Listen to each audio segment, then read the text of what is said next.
Ladies and gentlemen, boys and girls, friends, family, and everybody else, it's a great pleasure to be with you today on the latest edition of Real Talk with Billy and Cory, live from our homes in Zoom University.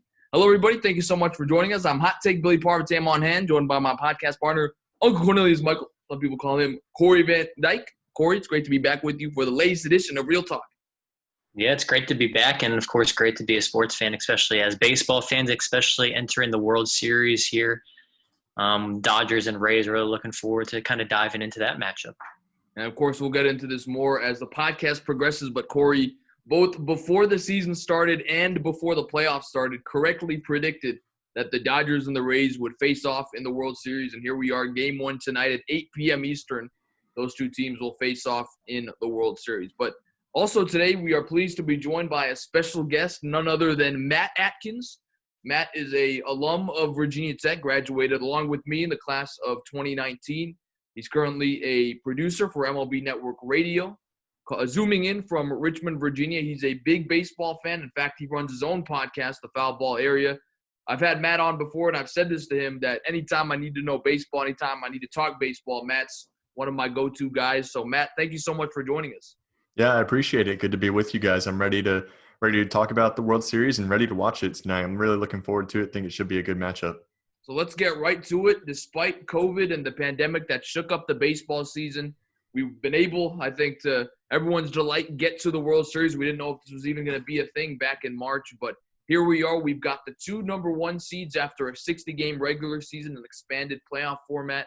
The Dodgers and the Rays, of course, both teams had an interesting road to get to the series. Dodgers ended up sweeping the Padres, and unfortunately for Matt, who's a big Braves fan, overcame a 3-1 deficit to win that series in 7 games. And the Rays had a big series against the Yankees and also had a 3-0 lead. It ended up blowing that 3-0 lead to the Astros.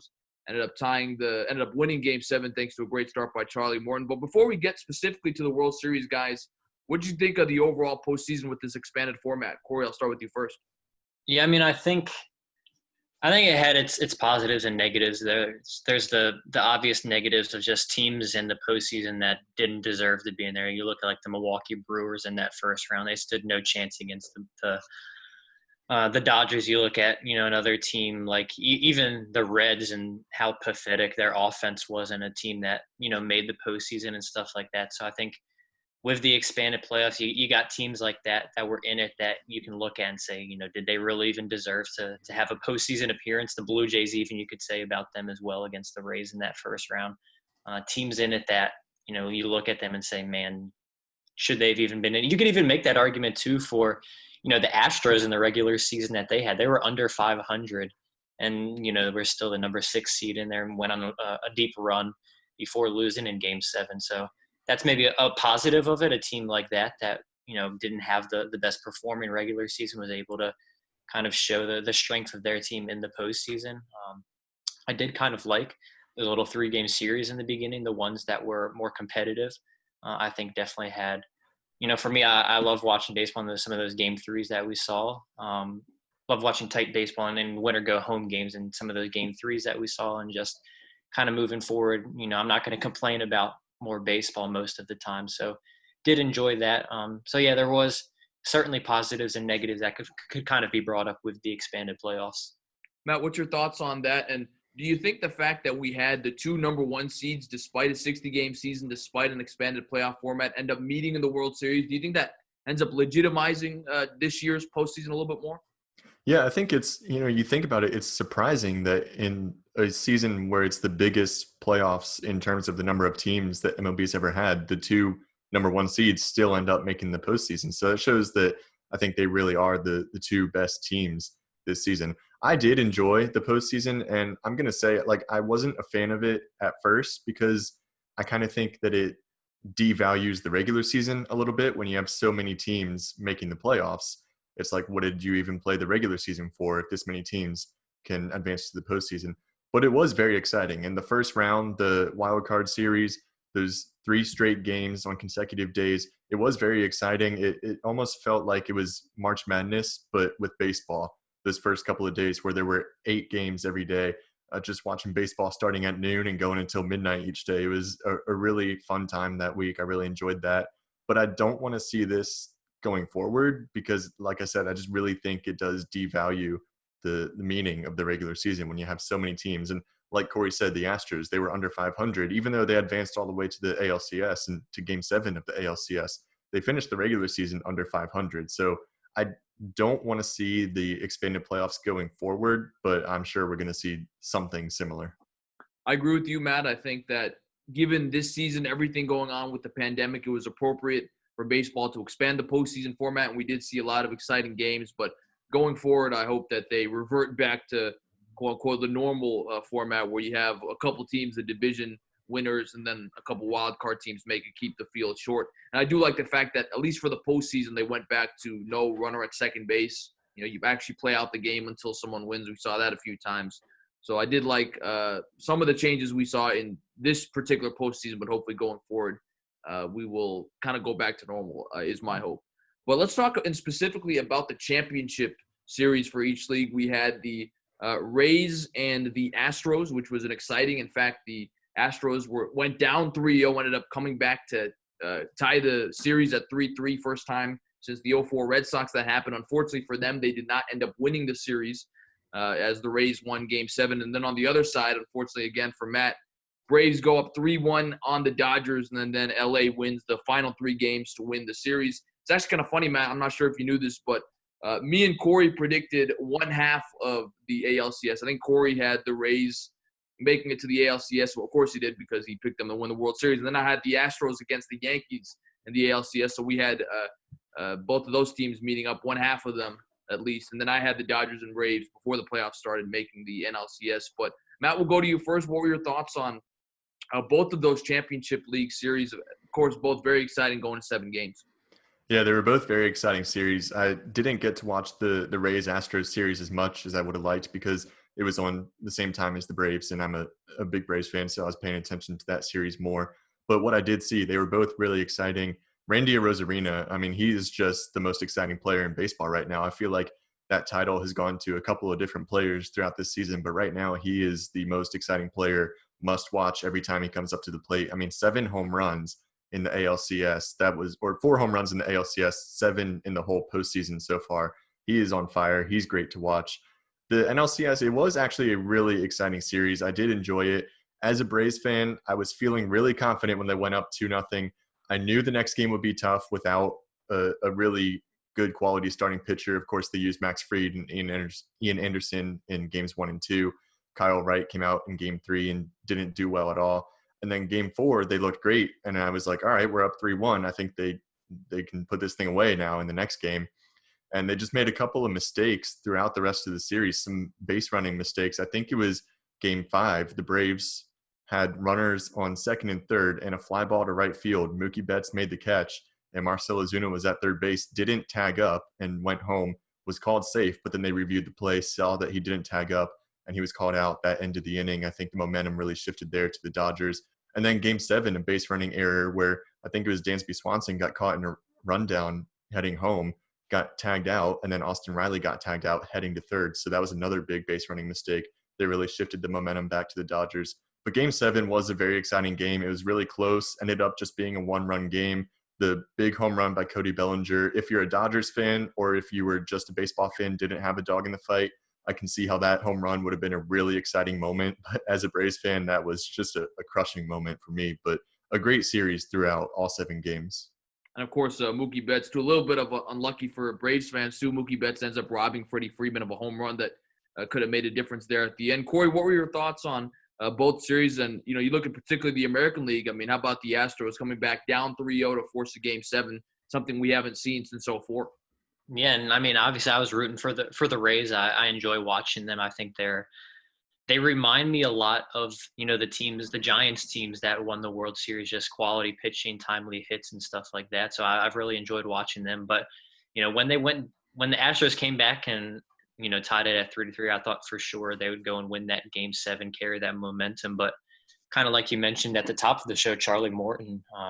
He's kind of earned that reputation now as a big game pitcher, Game 7 type pitcher, and he went out there and did his job. And Kevin Cash went to his stable of arms in the bullpen that he's kind of praised all year long, and it worked out for them.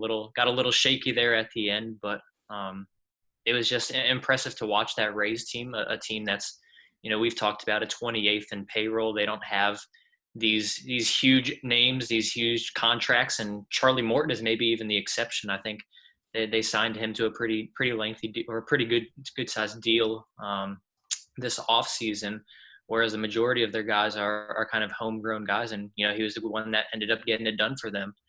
So it was nice to see that. Nice to see a team that I think is playing baseball the right way without just signing the superstars for $400 million contracts and stuff like that, getting to the World Series. So looking forward to watching them continuing to move forward. And then, kind of like Matt mentioned, I thought once the Braves kind of went up 2-0, I thought that one was kind of locked up too. I thought it was going to be the typical kind of Dodgers collapse we see in the postseason, not being able to get over the hump like it has been these past couple of years, always having a top team or the top team in the majors and just not being able to get it done. I thought, you're looking at that point and thinking, man, Dave Roberts is getting fired as soon as this series ends and stuff like that. And all of a sudden they're going to the World Series again after 3 straight wins. So it's truly exciting to see. I think, certainly the Braves will be kicking themselves, but you got to look at it too, where, they basically did this with,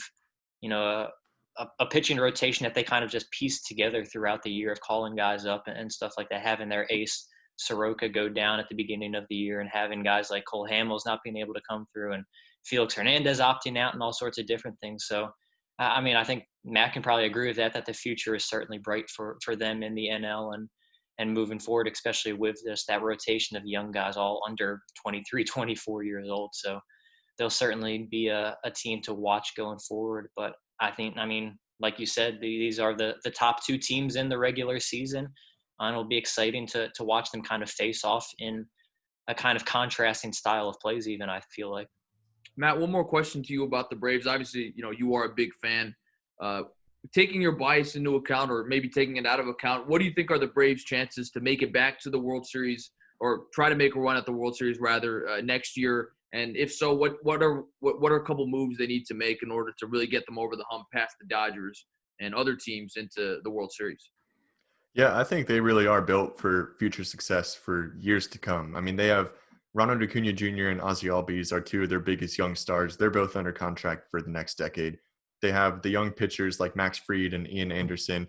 Bryce Wilson looked great in his Game 4 start, so he could have a bright future as well. And then, of course, Mike Soroka, who missed the majority of the season with the Achilles injury. He'll be back next year. And he was a legitimate Cy Young candidate going into the season. So once he gets back and he gets healthy, this rotation will be really good. And if they can bring Cole Hamels back next year and get him healthy, he might not be the best pitcher, but he would provide some veteran leadership for that rotation. So that would certainly be a good move. I think what they really need to do, and what every Braves fan would probably agree with me on this, is re-sign Marcell Ozuna. He was so valuable and so good for this team this year, and he just provided so much offensive power for the Braves. But it's kind of a similar situation. Last season, they had Josh Donaldson on a 1-year contract, and he had almost a career revitalization, and then he ended up going to the Minnesota Twins in free agency. This year, they bring Marcell Ozuna in on a 1-year contract, has a career year. So I don't know if they try to re-sign him or if they go out and find another free agent on a 1-year deal that ends up having a career year, because that seems to be the trend in Atlanta. Corey, what were your thoughts on the Astros' run to the World Series? Here's my take, or rather to the ALCS. Obviously, I think most of America, unless you're an Astros fan, were rooting against the Astros to make a deep postseason run. Then even you look at that Twins series, one play at second base, Twins might go on to win that game, and we're never having this conversation. But I thought that it would have been the most 2020 thing if the Astros ended up making the World Series. But I wasn't surprised that they made a deep run, given their postseason experience. I know, obviously, they damaged the integrity of the game with the trash cans and the whole sign-stealing scandal. But, let's not get it twisted. This is a good team with a good, solid core with guys like Correa and George Springer and Jose Altuve. And keep in mind, they lost a guy like Justin Verlander, who would have been a steady pitching hand for the whole season early on in this shortened season. So what were your thoughts on, the Astros season? And I think also a fact that a guy like Dusty Baker, who I've always been a fan of, I thought he did a good job with the Nationals. I thought he at least brought some sort of respectability to the club. But what were your thoughts on Houston's season? Yeah, I think you kind of hit it at the end there. Dusty Baker, I think, should get a lot of credit for the way he was able to kind of, go through that season with, all the negativity surrounding the team, with all the negativity from the media and stuff like that. I think, Dusty Baker, he kind of gets a bad flack for just his postseason failure, but I think he's one of the top managers in the MLB. And I think what I was most surprised of, and I think this is the reason I kind of wrote them off, is just I didn't think they would have the pitching that would be built for the postseason. When, you lose a guy like Verlander, when, you lose a guy like even Cole, having him last year, Garrett Cole, and having him sign with the Yankees in the offseason. I mean, you looked at their starting rotation and you kind of say, who are these guys? But Framber, what's his last name? It's escaping me. Valdez. Yeah, Framber Valdez, he looked great in that series. I mean, I think they were showing the stats where he had the most swing and misses on a curveball in the regular season. And, it kind of showed his spotlight, showed how he's a promising young arm. And McCullers was good other than that Game 7, really. And so, I mean, I think you look at it and you look at these guys that the Astros had, obviously you have the household names, but I think they really put it together with a starting pitching. That's what postseason is always kind of built on, is being able to have the pitching in place. So I think, looking at the Astros going forward, if they're able to, return Verlander to form, if they're able to continue to keep all these guys, the Correas, the Altuve, all of those guys in their lineup, they're going to continue to be dangerous moving forward. Especially with all that postseason success and experience that they've had already. Matt, I wanted to ask you about a team that we haven't talked about, but like the Braves, had huge expectations going into the year and failed to make it to the World Series, and that's the New York Yankees. I mean, they did sweep the Indians in the first round 2-0, but then lose a tough 5-game series to the Rays. We all remember that Game 5 when Brousseau hits that home run against Chapman, and it seems like another home run Chapman's given up in the postseason to end his team's chances of advancing. But what's your thoughts on the Yankees? I mean, here's a team that's consistently top 3, top 2 in payroll. They've got a lot of expectations, got a solid core with Aaron Judge, Giancarlo Stanton, added Garrett Cole into the mix, and yet they weren't able to get it done this year. Why do you think they keep falling short, and what do they need to do to get back to the World Series for the first time since 2009? I think of this, the post-game press conference after the Yankees lost, when a reporter asked Aaron Boone if the season was a failure, and he said he hates answering that question every year. But when you're the New York Yankees and you are the most historic team in baseball, the most winning team in baseball, the richest team in baseball, you are expected to win. And so if you don't win the World Series, if you don't even make the World Series, yes, your season is a failure. And when they brought in Garrett Cole on the largest pitching contract in the history of the game, you like anything short of a World Series, that season is a failure. So I don't know what the Yankees need to do, because that's what everyone said the weakness was they needed a big name starting pitcher, and they got Garrett Cole to come to New York, and he was good for them this year. He wasn't on the same level that he was last year in Houston, but he was still an ace. I don't know what the solution is for the Yankees to get over that hump. I really think maybe Aaron Boone might not be the right guy for the job. I really thought when they fired Joe Girardi a couple of years ago, it was a bad move. I mean, that season he brought them to Game 7 of the ALCS that year, and they fired him. So I don't know why they decided to get rid of him. Aaron Boone had no manager experience before this job.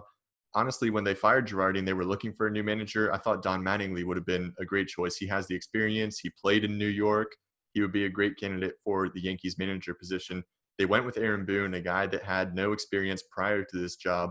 I really think it might be a manager problem with the Yankees. I think that is where they need to look, because they have all the pieces. They have fantastic players with, guys stepping up this year like Luke Voigt, and obviously DJ LeMahieu has been one of the best players in the league the past couple of years. They have good pitchers. Chapman is a good closer. Obviously, he has the situations last year where he gave up a home run, and this year giving up a game-winning home run in the ALCS or ALDS. But they have all the pieces on the team. I really think it might be the manager is where they need to look.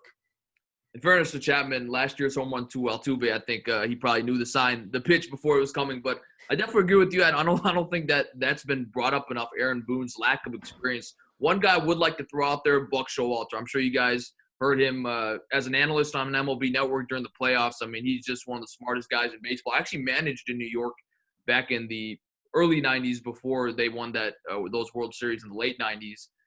Great baseball manager, great mind. I think he would be perfect for that Yankees job, but we'll see, of course, what the Yankees decide to do. Really quickly, guys, before we actually transition to talking about the World Series, are there two teams that didn't make it to the World Series this time around that were in the playoff bracket this year or maybe missed the playoffs altogether this year that you think, all right, next season I like them? Or way too early prediction, you like them. Of course, not counting the Dodgers or the Rays. Any one of the other 28 teams you think, all right, I like their chances to meet in the World Series next year. Matt, we'll start with you first. Well, obviously, I want to say the Braves. We talked earlier about how they're built for success in the future, and I really think that they are. Honestly, unbiased opinion, I think that they could get back there in the coming years. But two teams that I think of are the White Sox and the Padres. They both had really good years. They have really good young players, a core group of really good players, but neither of them have been in the playoffs for a long time. So this was the first time that they had any real meaningful postseason games. And so now that I think they've gotten there, they know what it's like. They know what it's like to play on that stage. They have that experience. I think next year they'll be able to take that and learn from it and maybe build on it, advance further into the playoffs. Whether, if there's a wild card round next year, maybe they'll be able to advance to the NLDS or to the NLCS even. But I think those two teams definitely could make it back here in the future. Cory, what teams do you like going into next year? Yeah, the Padres was going to be the top team on my list as well. I mean, you even look at them this year; they advance past the Cardinals and then kind of meet the buzzsaw and the Dodgers. But they were, close in a couple of those games against the Dodgers. Kind of came down. I think it was Game 2, came down the bases loaded and down by 1, and I think it was Hosmer grounded out maybe. But you look at that team, and they even came into the postseason without their top two arms. They had Dinelson Lamet. He's been fantastic this year, even and under the radar, I think Cy Young candidate this year. And he had a biceps injury right before the postseason. You had Mike Clevenger, their big acquisition, was kind of going to be a workhorse in the postseason for them. He had an injury and didn't pitch at all. So they were kind of throwing these guys out there that weren't going to be their big arms in the postseason. They still kind of advanced, I think, far enough that you look at it and say that was a success for the Padres team this year. And just that lineup, Tatis Jr. is a rising star, becoming one of the top names in the league.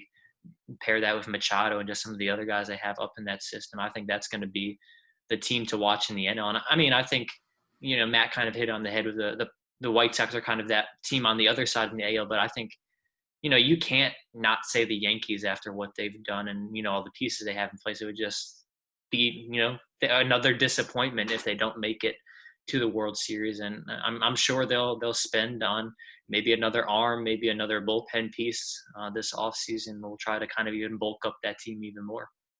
I agree with you guys. You guys mentioned a bunch of good teams. I mean, if you're going up just pure talent, you think the Braves and the Yankees have the talent to make it to the World Series, and what a great rematch that would be, or some of the 90s matchups we saw with those teams seemingly meeting 3-4 times in that decade. One other team I'm going to throw out, I had to go there, the Washington Nationals. They did miss the playoffs, and they do have a lot of moves to make. I mean, they're basically rehiring their whole staff, and I think they're going to have to make some moves with the bats, guys like Adam Eaton, Ryan Zimmerman, if he comes back, how he factors into their decision-making, a couple of older guys like Howie Kendrick. But I think you've got the big three, Scherzer, Strasburg, and Corbin. You add some bats, I think that team is going to be interesting and has the talent to at least make some noise in the playoffs. So I will be a little biased there, unlike Matt. I'll be completely biased to that opinion, but I do think there's some truth with it. The Washington Nationals, watch out, could make a comeback in 2021. But let's now officially preview the World Series.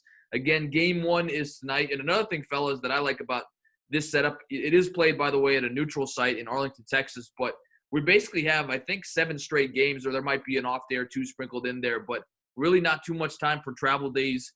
We're going to have basically a game every day for the next week, so very excited to see that. But, Matt, of course, we have, again, these two teams, number 1 seeds in this shortened season. What are the big takeaways you're expecting from this series?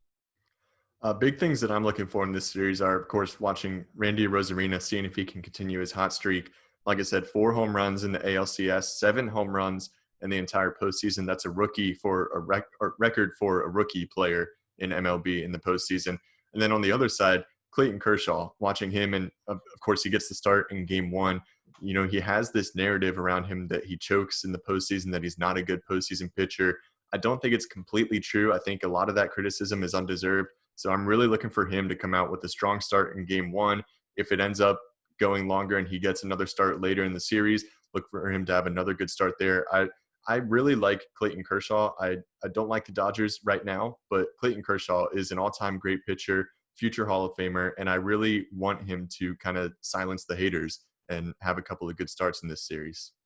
Cory, going off of that point, first of all, your overall thoughts on the series, but how about this narrative on Clayton Kershaw? Do you think it's incomplete or not as fair as Matt mentioned? And then on a separate note, do you think he is the player with the most to lose going into this World Series? I mean, we talk about he's a Hall of Famer. He's got the numbers. You know, he's always been lights out or pretty consistent in the regular season, but hasn't been able to get it done in the postseason. Now, I do think a lot of that has to do with the team because baseball is such a team-oriented sport. But what are your thoughts on, first of all, the overall World Series, but then second of all, the narrative surrounding Clayton Kershaw? Yeah, I mean, I think my overall thoughts are just kind of the contrasting style of plays. I think, you look at the Dodgers, they have those big bats in their lineup. They have kind of the top of the line, Walker Buehler, and Kershaw kind of headlining that rotation. But then you look at them, maybe not the best back end of the rotation, maybe not the best bullpen, where that's kind of the opposite for the Rays, where you have a kind of stellar lineup, or stellar pitching rotation from, kind of top to bottom. You have a stellar bullpen, and maybe the bats are kind of lagging behind a little bit with that team. So I think kind of seeing those contrasting style of plays kind of match up with each other is what I'm looking forward to the most, and seeing which one comes out on top. And, with Kershaw, I mean, I think he is the guy with the most to lose going into this postseason. Like, kind of like you mentioned, you look at, the Rays and just all their young guys. It's like, does anyone really have a whole lot to lose on that team? I would say no. You look at the Dodgers, and Kershaw's kind of the guy. He's been there through this entire run. He's kind of been the one that's been, the figurehead of the Dodgers rotation, the Dodgers team even, all these years. So I think he's the one that people are looking at. I think it is kind of a little unfair, but in the same token, like if you're a guy who's going to be in Cooperstown one day, like you got to show up in the biggest moments at some point. So I'm looking forward to start tonight, and just his starts kind of going forward. He'll, of course, unless there's a sweep, potentially he'll get another start, probably game 5. So looking forward to seeing what he can do. And it was kind of funny too, even how we had joked about how, will they bring in Kershaw for game 7? And looked like Roberts wanted no part in that. He kept, Urias out there and was warming Jansen up. So definitely kind of funny to look at that and see. But wouldn't that be something else too if, we see a bullpen appearance from Kershaw in a game 6 or a game 7 late in that series? And Matt, speaking of Kershaw and this Los Angeles Dodgers team, I mean, we've talked about it, their third World Series in 4 years. Lost their previous 2 appearances to the Astros and the Red Sox. Now, I think some people have a different opinion of that now, given the sign-stealing scandal from the Astros and, of course, the influence that it had on the Red Sox, because remember, Alex Cora was a bench coach on that team. But, I mean, I think people can probably agree going into that 2017 World Series, at least the Dodgers were probably a favorite and still a pretty formidable opponent against the Red Sox in 2018, but weren't able to get it done in either year. So going into this World Series, how inexcusable would it be for the Dodgers to lose this World Series? At least going in, they're the favorite, you would think, on paper. But what do you think about really the pressure that they have to end up winning this World Series? Yeah, I think the Dodgers definitely are the favorite. I mean, if you look at the odds, Vegas has them as the favorite. Everyone thinks that they're the big, mighty Dodgers. They have one of the biggest payrolls in baseball. I mean, 2 players, Clayton Kershaw and Mookie Betts, their salaries this year are equal to the salary of the entire Rays roster. So it's easy to look at the 2 teams and the makeup of the teams and say, yeah, the Dodgers are the favorite. But the Rays are a really good team, and they're not really an underdog. I mean, they're a very good team. They were the number 1 seed in the American League this year. They've been playing well all season. Their pitching is among the best in the league. Like Cory said, a great rotation all throughout the rotation, a fantastic bullpen, and they do have a good lineup. They're not known for their offense, but they can come through in big moments, like Mike Brasso, Mike Zunino, Randy Rosarina. They can come through in big moments when they need them to. This Rays team is not – I don't think they're as big of underdogs as everyone thinks they are. Cory, what are your thoughts on sort of this narrative that the Rays come in as an underdog, and where does this World Series going in, I think, rank for you in terms of anticipation? Like, if you look at the most recent World Series that we've had, where does this fall into line in terms of how excited you are to see this series? Yeah, I mean, I don't know. I kind of agree with Matt in that, where people are playing up this big underdog story, but you look at, the Rays, they're not coming in afraid at all. They already knocked off the Yankees, who is arguably the biggest kind of favorite, even though if they might not have had the regular season people expected. But you look at, being able to knock off them in a Game 5 winner go home game, being able to knock off the Astros, kind of the hated team, and a team that was having this wild postseason run. So they've gone through the gauntlet already to get here, and it's just one more test for them at this point. So I think, they're a better team than a lot of people are even giving them credit for right now. They're, even I look at it kind of a team that plays, like I've said before, plays baseball the right way and just does all the little things right. You look at even the defense, Willie Adames at shortstop and Joey Wendell at third base. Like, you can't get a ball by them in that 5.5 hole. So it is interesting that it's kind of been played up that way, but I don't really see it at all. And what was the second question you had again? Well, where does the series rank in terms of, how anticipated it is? I mean, I think it's I'm looking forward to it. I wouldn't say it's, at the top of the list of, this is a must-watch World Series, got to pay attention every single pitch or anything like that. Obviously, as a Giants fan, I've had those in the past, but looking at this, it is two good teams, 2 number 1 seeds, and I think I'm really looking forward to watching it. But it's not, what I think of a classic. Like, man, you got to be watching every moment from pitch to pitch in this World Series. Matt, who are a couple of players in the series that you're going to really be keeping an eye on? 2 people that come to mind for the Dodgers for me are Mookie Betts and Cody Bellinger. Obviously, we've talked about it, Mookie Betts. Kind of interesting how the Red Sox traded him. I mean, he was a guy that you thought was a franchise player, helped you win a World Series. You end up trading him to the Dodgers. He ends up signing a 12-year, $365 million contract. Then you got a guy like Bellinger, who was the MVP last year, one of the best players in baseball. He struggles this season. He struggles for the most part in the NLCS against the Braves, but then has that big home run. So we'll see if that ends up getting him going in this World Series. But who are a couple of players on both sides that you think we really got to watch out for in this World Series? Well, Corey Seager's the hottest player for the Dodgers right now. He won NLCS MVP, absolutely crushed the Braves throughout that series, hit a ton of home runs in the NLCS. So I'll really be watching for him to follow that up with the big series against the Rays. And then on the Rays side, obviously anyone, you could just choose anyone in the bullpen to watch for the Rays, because they've just got so many names in the bullpen, in the rotation, that all their pitchers, you just want to watch them on the mound. But as far as offensive side for the Rays, I'd say Randy Rosarina and Mike Brasso. I feel like he's had some really big moments, not just this postseason, but all season long. He's a guy that I had honestly had never even heard of him before this season. So I would be watching him this series and see what he can do against the Dodgers. Corey, who are you most excited to see in this World Series from a player perspective? And, of course, keep in mind, 2 interesting tidbit, Rays manager Kevin Cash did, in fact, play for Dave Roberts back in 2009. But what are your thoughts on some of the players you want to see in this series? Yeah, I think the one that stands out for me is Blake Snell. This is a guy that was a Cy Young Award winner just a few years ago, and, he maybe has not had one of those truly dominant starts yet.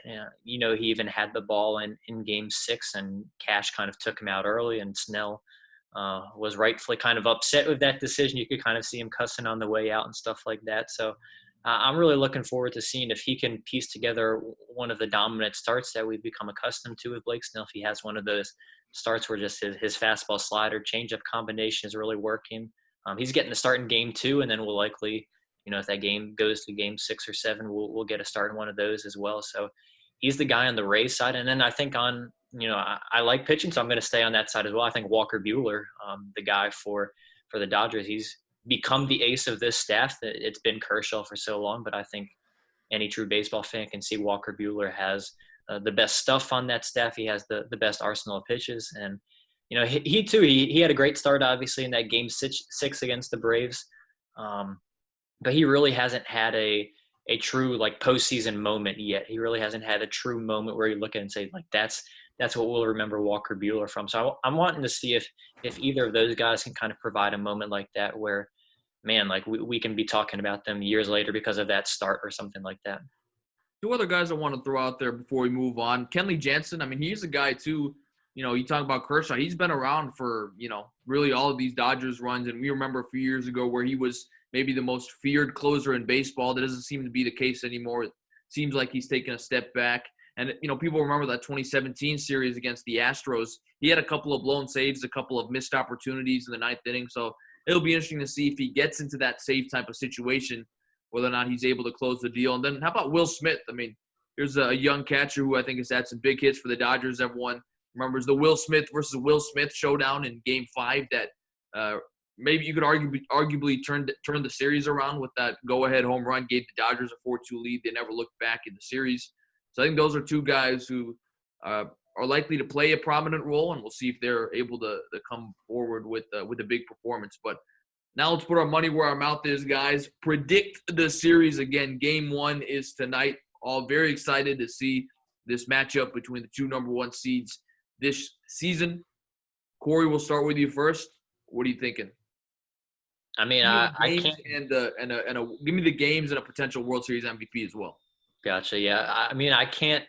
I've said it from the beginning. I was even thinking back to it earlier today when we were talking about doing this podcast. When I was thinking, back when we did our preseason picks, why did I even pick the Rays to be my World Series champion? Because I'm looking at it now as I didn't know Randy Arozarena. I didn't know, Brandon Lau. I didn't know any of these guys, but it all came back to I knew Blake Snell. I knew Tyler Glasnow. I knew Charlie Morton.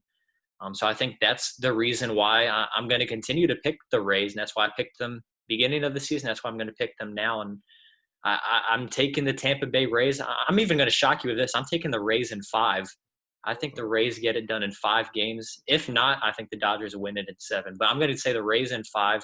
I think with a fresh bullpen that they kind of have now after a few days off, I think they have a clear advantage there that you kind of see in these high leverage situations. I'm going to say Rays in 5, and I'll go. I think it's hard to go against Arozarena just with what he's done so far. I think you'll continue to see him as the big bat in their lineup. But if it's not Arozarena, one kind of under the radar guy that I'm going to put out there, and Matt mentioned him earlier, is Mike Zunino. He's a guy who a big power threat, kind of a guy. He's not going to hit for great average, but if he has a game where late in the game he has a big hit and has a couple homers throughout the series, I could see him as kind of an under the radar guy, especially with that Rays rotation and getting it done behind the plate as well, could be a potential MVP. I saw Matt's reaction. It echoed my reaction. Pretty shocked that you picked the Rays in 5. Before I let you go, but I do want to say we do have a pretty good track record of correctly predicting the World Series on this podcast, because last season, before the postseason started, I predicted the Nats would beat the Astros in 7 games. And then this year, before the season started, Cory did predict the Dodgers and the Rays. So obviously give him a lot of credit for that. But obviously, Matt, you heard Cory's prediction. What are your thoughts? I'm going to go with the Dodgers, and I'm going to say 7 games. I've been picking the Dodgers all season, I think. Definitely since the postseason, I picked them to win the World Series. And Trey Lyle and I, on our podcast, we've been redoing our picks each round of the postseason, and I've got the Dodgers every time. I've got them winning the World Series.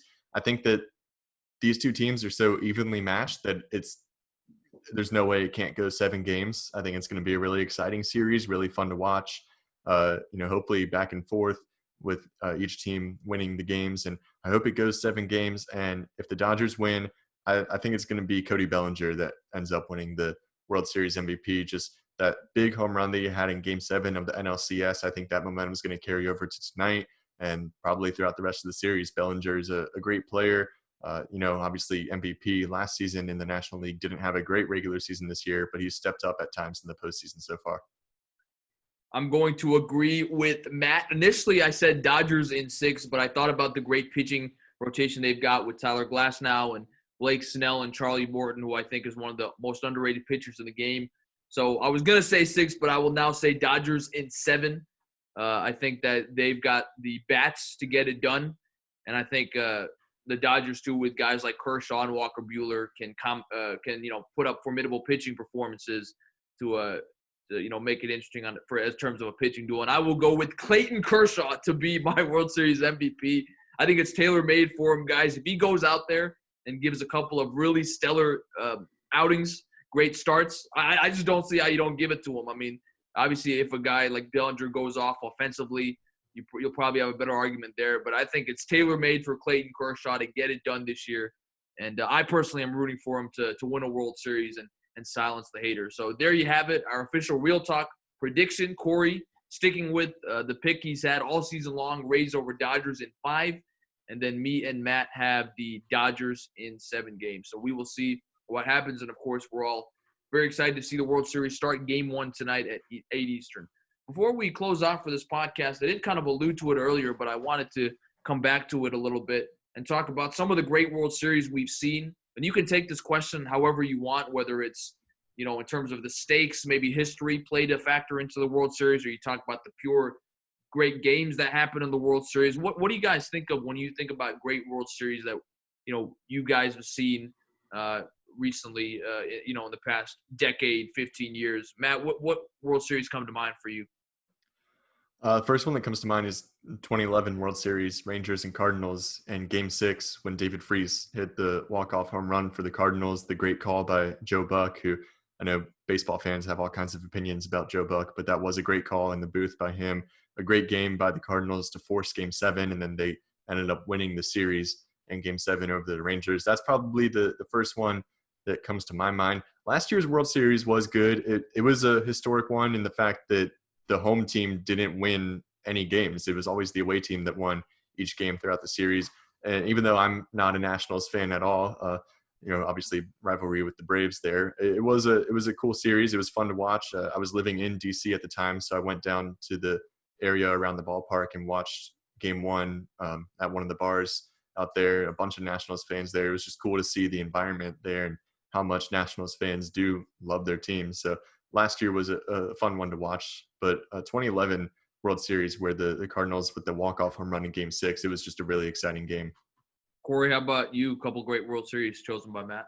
Yeah, the most recent one that sticks out is 2016, the Cubs, obviously, and that Game 7. I just remember watching that. I think it was freshman year at college, and that Game 7 was wild and crazy. Rajai Davis hits that game tying home run. They have the rain delay and go into extras, and eventually Ben Zobrist gets the big hit, and Cubs come back from down 3-1 to break the curse and win their World Series. So that was the recent one that kind of sticks out in my memory. And as a Giants fan, I have to go back to some of those recent ones. Obviously the 2010 and 2012 were kind of snoozers for World Series, but that 2014 World Series against the Royals, and especially that in Game 7 where Bumgarner literally puts the team on his back and kind of rides them home to a World Series. That's a moment I'll never forget as a sports fan.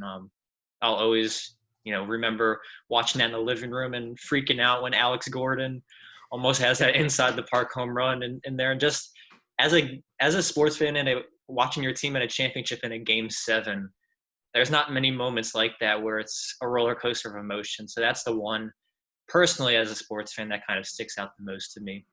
I still maintain, Matt, I don't know what your opinion is on this. Alex Gordon would have scored if he went for the inside the park home run. Cory, Brandon Crawford would have gunned him out at home. I don't know about that. Cory, of course, disagrees. But you guys, Matt mentioned it. I have to go with the Washington Nationals and their World Series championship last year. I mean, I think their whole run and going into the World Series was incredible. But like Matt, you mentioned, I mean, the road team won every game. And I think knowing what we know now about the Astros sign-stealing scandal, I think it was important for the Nats to win that series to at least provide some sort of legitimacy on that baseball season and kind of halt any sort of conspiracy or collusion in our game with the Astros. And then Cory mentioned 2016. I mean, people forget the Cubs hadn't won a World Series since 1908, but the Indians still haven't won a World Series since 1948. So I think it was the battle of two long sports curses trying to be broken, and the Cubs end up pulling it out. But who can forget that Rajai Davis home run off of Aroldis Chapman, kind of a David versus Goliath moment that didn't help the Indians win the game, but I think in the moment has to be one of the best sports moments that I've ever seen. So a lot of great World Series picks there, and of course we're interested to see what happens in this year's World Series with everything that's gone on this season. Before we go, Matt, I do give the opportunity for all of our guests to come out with a hot take or something they really believe. Any opinion on any sport, whether it's baseball, you can do football, basketball. Do you have any hot takes you want to get out there, any sport, before we close out the podcast? I'll just say the Atlanta Braves will win the 2021 World Series. That's Okay. going to be my hot take for All today. right. I don't feel like that's that hot of a take. I mean, It's not, but and I mean it's a little early to make that prediction, but I'm going with it. all right, 2021 World Series champion, Atlanta Braves. I think it's a good pick. Corey, anything that comes to your mind about maybe potentially next baseball season, whether it's a World Series champion or maybe a potential player breaks out and has a great season? What are your thoughts on that? I don't know if it kind of falls in line with that, but one thing I was even thinking about where, we're talking about the Braves and whatnot. I think baseball fans even got a deeper appreciation for Freddie Freeman this postseason and just how great he is as a player. And, he's kind of had some postseason struggles as well, but this postseason, he was incredible up there. And, he could have had his moment too if Mookie Betts doesn't rob him of that homer in Game 7 and different things like that. So I think, he's been a star in the game, kind of an underrated star. And I think we kind of truly got to see his star shine a little bit. So I know Braves fans are always kind of riding hard for Freddie Freeman and stuff like that. So it was good to see him kind of perform well. I'm trying to think if there's any guys or any teams that will show up. I mean, I think, I have to say it as a Giants fan, but they will make the playoffs next year. I'll just go on that. Not saying they're going to go anywhere, but they were one game away from making it this year if they didn't kind of choke down the stretch a little bit where they lost, I think, 3 or 4 against the Padres in that series. If they just went 2-2 in that series, they would have won, or they would have got that last spot. So I'll say I like the future of the Giants. There's, a lot of kind of back and forth with Gabe Kapler and whether people like him or not, but I think you saw some of his moves even pay off this year with a pretty depleted team. So I'll say the Giants will make the playoffs next year. I've Guys, actually I got might go a really question out for there. you guys, if you don't mind. I've got a question for you guys. Yeah, go ahead. So, whose career would you rather have if you had to choose between Clayton Kershaw and Madison Bumgarner? You have Kershaw, who is going to go down as one of the greatest pitchers of all time, great regular season pitcher, but the struggles in the postseason, first ballot Hall of Famer, a lock for that. Then you have Bumgarner, who hasn't been great in the regular season consistently, but the 3 World Series championships. Corey, I'll go to you first. I feel like we know your answer for that one. Yeah, my answer has got to be Mad Bum. I mean, even back to, that 2010 World Series where he's the fresh rookie on that team and, clean-shaven face and everything. And he had one of the more dominant starts that I've seen from him even as a Giants fan watching him, where I think he went 8 innings, 3 hits, no runs in, his first World Series start. So that was kind of really a coming out party for him. And he's been nothing but consistent in the postseason, becoming – I argue the most dominant postseason pitcher.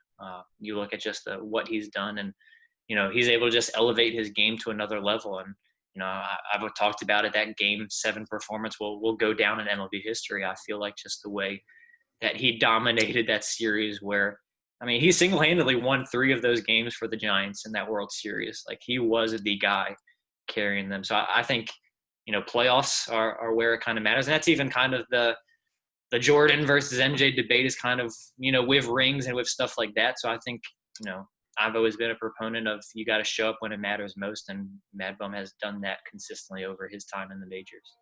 Matt, to answer your question, I would go with Kershaw. I just think totality of the career. Obviously, me personally, I'd want the championships, but I think especially when you consider baseball, how much of a team game it is, the fact that a pitcher is only, it is limited to a lot of other factors. There's a lot of stuff that he can't control. Especially, the day that you're if you're hitting sucks, but you throw a 1-0 complete game loss. That's unfortunately going to go as a loss in your book. But I'd go Kershaw. Where would you go with that?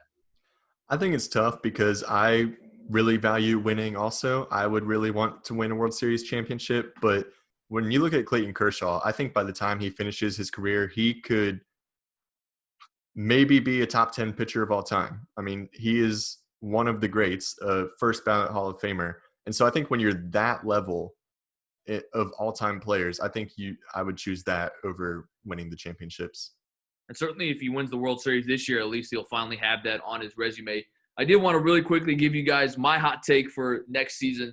It might be a little bit out there, but I'm going to say that the Los Angeles Angels will make it to the ALCS next year. I'm not saying they're advancing to the World Series.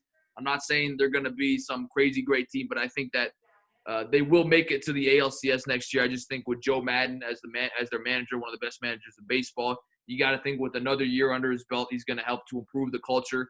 We'll have to see what they add around their team. But, you think a guy like Mike Trout, who now has Anthony Rendon, I mean, I think outside of Clayton Kershaw, Mike Trout is that next guy you're like, all right, like he needs to like get it going, or at least his team needs to put something around him, have them be a successful October contender. But what are your guys' thoughts on the Angels going into next season? Yeah, I mean, I think a lot of that depends on if they got to get started pitching. They don't have any starting pitching.